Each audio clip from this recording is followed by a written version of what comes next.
وعد آخر الزمان. ماذا تخفي سورة الكهف عن المهدي؟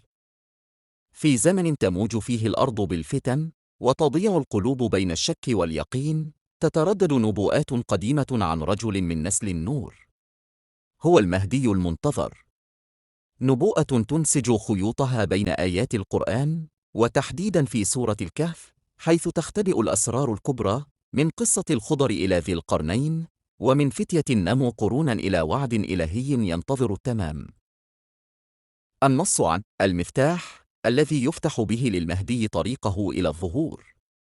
مفتاح ليس من ذهب ولا حديد، بل من نور الفهم الإلهي، يفتح في الوقت المعلوم.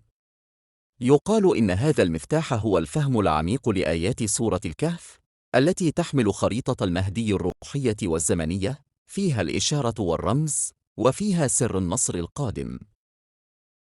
العبارة العبد المنتظر تشير إلى حالة الترقب التي يعيشها ولي الله قبل تكليفه.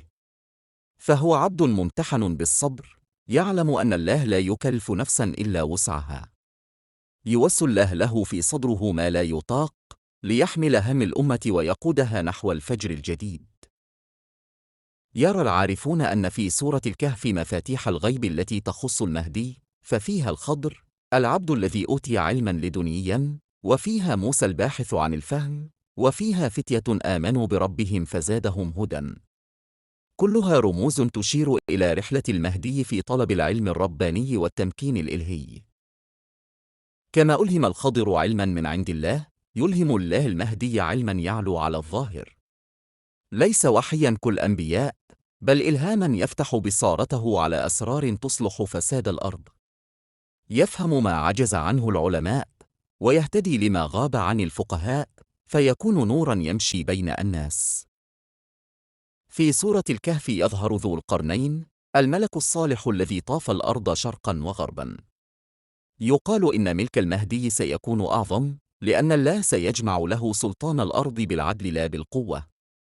سيسير على خطى ذي القرنين، فيبني السدود لا للحجارة بل للظلم، ويهدم ممالك الفساد بلا حرب. كما نام فتية الكهف دهورا ثم بعثوا آية للناس، سيوقظ الله أرواحا مؤمنة في زمن المهدي. يقومون معه كأنهم بعث جديد، يحملون راية النور في وجه الظلام، فتكون قيامتهم إشارة لبداية عهد جديد. يقول النص إن الروم سيدخلون في دين الله أفواجا دون قتال، لكن شياطينهم هم من سيشعل نار الفتنة. عندها يظهر الدجال، وتختبر الراياه، ولا ينهزم لواء المهدي، إذ فيه رقم اسم الله الأعظم، سر لا يعرفه إلا هو ومن أذن الله له. يشير النص إلى أن مدد المهدي لا ينفد، فهو مدد من بحر لا قرار له، يمتد من نقطة الحمد الأولى، من الحمد لله الذي أنزل على عبده الكتاب. كأن الكهف بحر يتصل بالسماء، منه يستمد المهدي نوره وقوته وثباته. تقول بعض الروايات إن الخضر سيعود في زمن المهدي، وزيرا ورفيقا له، كما كان مع موسى من قبل. سيكون مرشدا في خفايا الغيب، يفتح له مغاليق الأسرار، ويعلمه ما لا يدرك بالعقل بل بالروح، فتتحقق وحدة العلم والقدر. وفي النهاية، يذكر النص أن قيامته تدهش الأمم. ليس قيام الساعة، بل قيام الحق بعد طول غياب.